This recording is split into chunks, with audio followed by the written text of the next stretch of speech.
I'm Sergey from ModlForge. In our previous video, we looked at sales, inventory and simple profitability calculator. This time, let's talk manufacturing.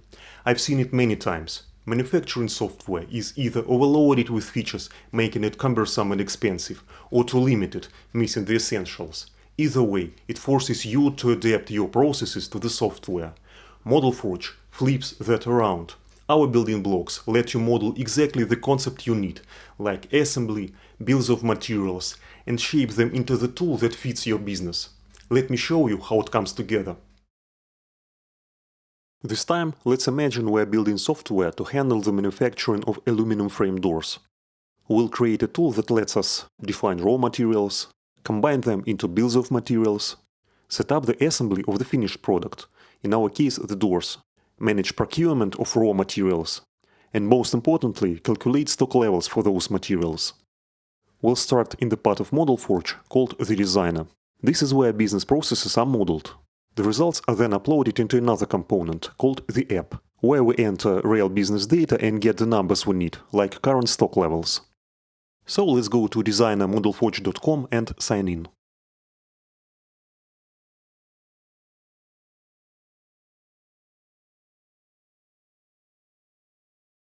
From here, I'll add a new group with blueprints for this project. I'll call it Manufacturing. First, we need to define our raw materials.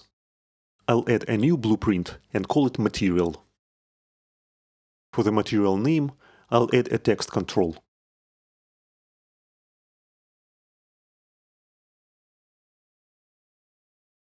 And a numeric control for the price.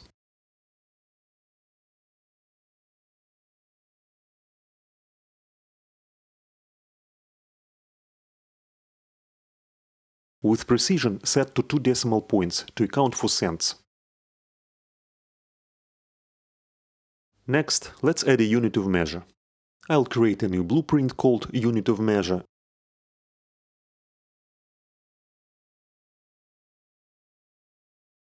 and give it a single text box for its name.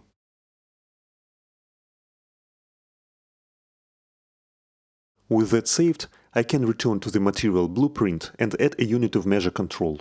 For this, I'll use a control called model. Set its caption to unit of measure, point it to the unit of measure blueprint we just created, and configure it to display the name.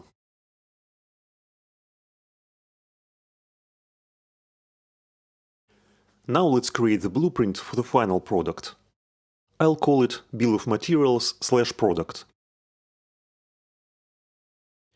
It will contain a text box control for the name, and of course, it needs the list of materials that make up this product, the Bill of Materials. Before we can add that list, we need another blueprint to represent one line of the Bill of Materials. I'll call it Bill of Materials line.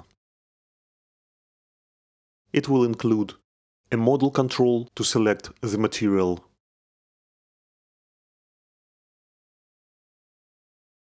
I select Material in the Blueprint to Show field, and Name in the Control to Show field. A numeric control for the quantity of the material in the product.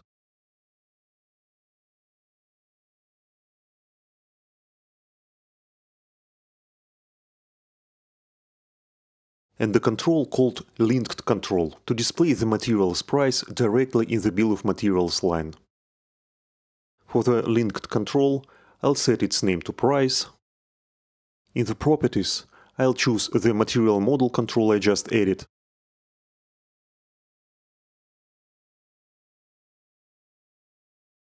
And set it to show the price from that material. Let's also add the total amount for each Bill of Materials line. To do that, I'll add a control called Computed.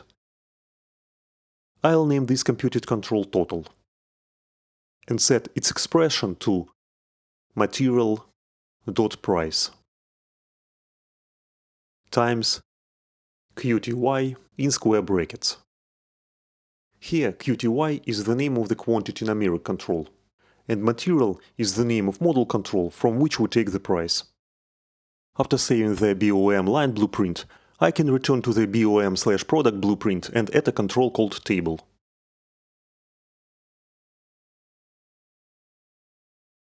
I'll name it BOM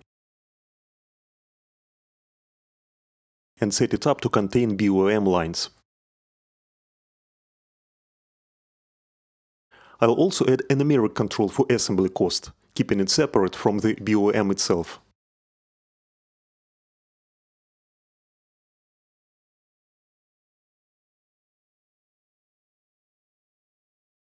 I'll set its precision to 2 decimal points.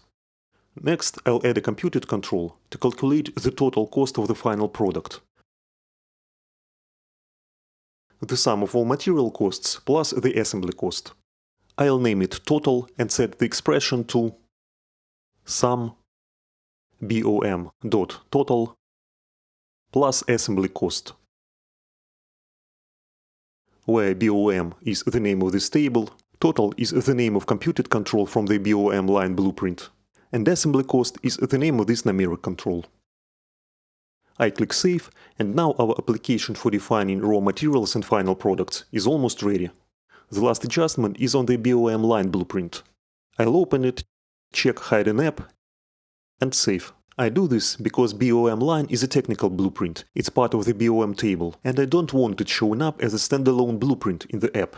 Now I click Sync with App button, and this uploads our design to the ModlForge app component, where it becomes a usable tool. I go to app.modlforge.com, check the sync status, and once it's finished, I reload the page. A new manufacturing group appears with all the blueprints we designed, except for the BOM line blueprint, which was marked hidden in the app. First, let's define some units of measure. I'll create meter, square meter,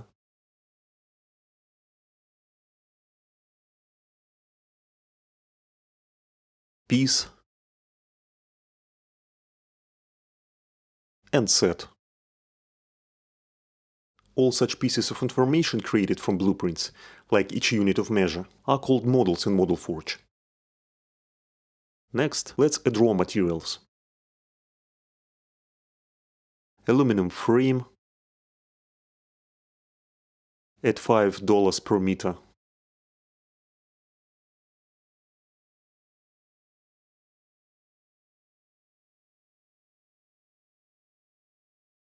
Glass panel at $25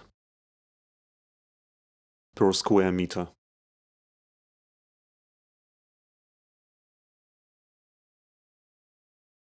Hinges at $2 per piece.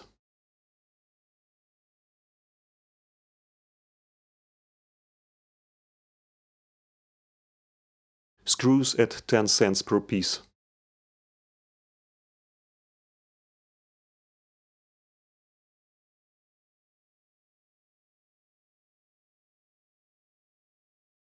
And handle and lock set at $15 per set.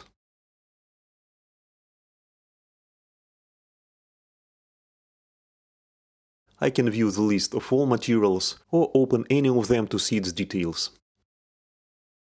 Finally, let's define the finished product in BOM/product. I'll call it aluminum framed glass door. In the BOM table, I'll enter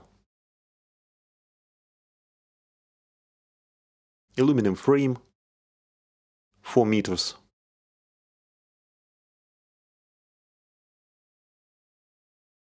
Glass panel, 1 square meter.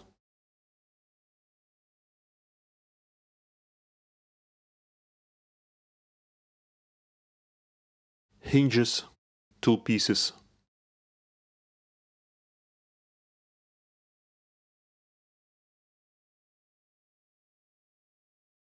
Screws, 8 pieces.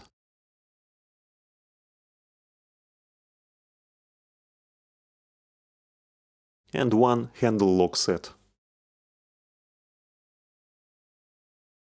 I'll also add an assembly cost of $20 per job. Once I enter this, the total cost is calculated automatically using the expression we set earlier. I click Save, and our final product is ready. I could define more finished products, but for simplicity, let's stick with this door. Let's now move on to procurement and inventory management. We want the ability to purchase raw materials, and each purchase should increase their quantity in stock. To do this, I'll return to designer.modlforge.com and create a new blueprint called Purchase. I'll add a date control and call it Purchase Date. This blueprint also needs a table for purchased products. For that, we'll create again a technical blueprint to represent each line of this table. I'll call it Purchase Line. First, it needs a control to enter the raw material. I add a model control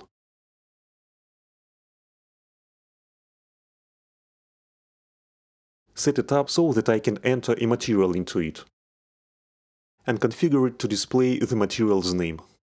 I'll also mark this blueprint as hidden in app, since it's technical.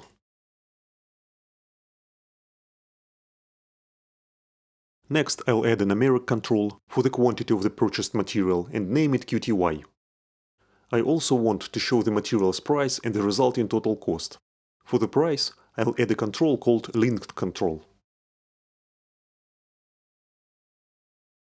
I'll name it price and set it to display the price of the entered material.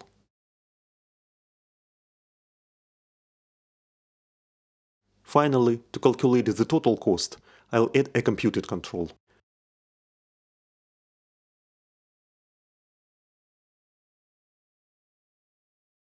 Its expression will be QTY times material.price, where QTY is the name of numeric control we just added, material is the name of this control, and price is the name of numeric control inside. I'll also set the precision to 2 decimal points. After saving, I can return to the purchase blueprint and add a table for purchased raw materials. I'll name the table Purchased and select Purchase Line Blueprint to be the line of this table. I'd also like to calculate the total cost of all materials in a purchase. For that, I'll add another computed control, name it Total, and set its expression to sum purchased.total with 2 decimal points of precision. Now we have a tool to register raw material purchases, but we also need a way to calculate the quantity in stock based on these purchases and later on assemblies as well. To do this, I'll go to the material blueprint and add a control called Formula.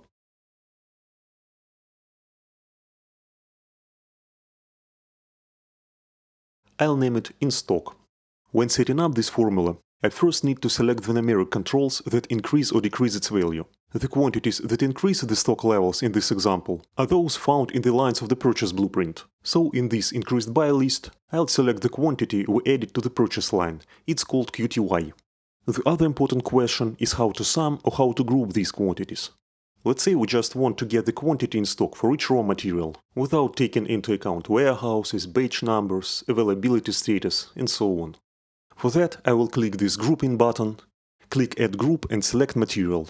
ModlForge allows you to add any properties your business requires, or models as we call them, such as warehouses or batch numbers, and group the quantities using these additional properties. For that, you just click Add Group and select the required control for grouping. But in this example, we'll only use the material itself.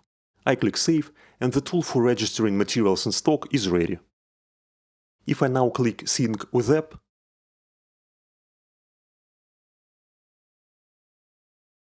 switch to the app, wait for the sync to finish, reload the page,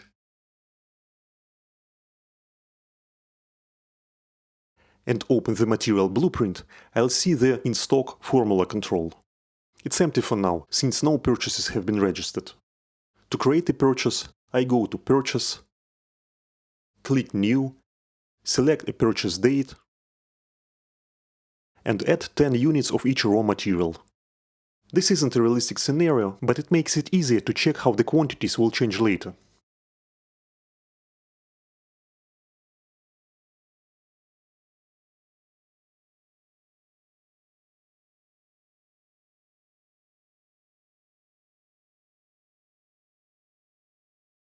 Notice that the total value is automatically calculated based on the expression we defined when designing the purchase blueprint. I click Save, and when I check the in-stock values, I can see that the purchase has been taken into account. If I clear the default filter, which shows results by material name, I can view the quantity in stock for all materials at once. I can also check the quantity in stock directly from a purchase. If I click any material, the material model will open. Now let's return to the designer and add the assembly functionality. For this, I'll create two new blueprints, assembly and assembly line. The assembly line will contain a model control set up to select the final product. I'll name it product, choose BOM/product as the blueprint and configure it to display the name. Next, I'll add a numeric control for quantity and call it QTY.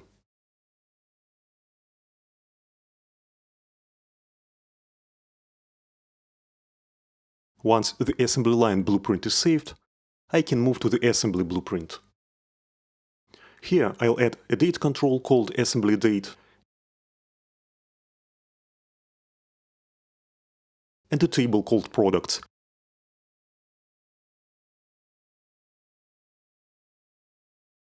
with assembly line serving as the row. I click Save, and the functionality for registering the assembly process is ready. The last step is to take the assembly process into account in inventory management. To do that, I'll go back to the material blueprint and update the in-stock formula. The assembly process reduces the stock of raw materials by the quantity equal to the number of assembled final products multiplied by the quantity of raw material in the final product's BOM. So in decreased by list, I will select both the quantity from the BOM line and the quantity from the assembly line.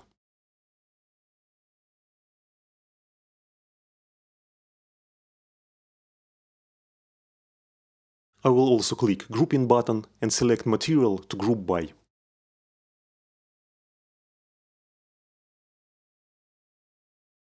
I save the blueprint, and with that, the design of our manufacturing application is complete. Next, I upload the blueprints to the app.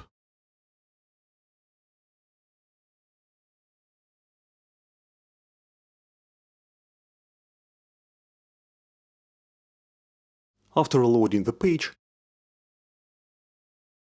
I can open the assembly blueprint and create a new assembly. I set the assembly date,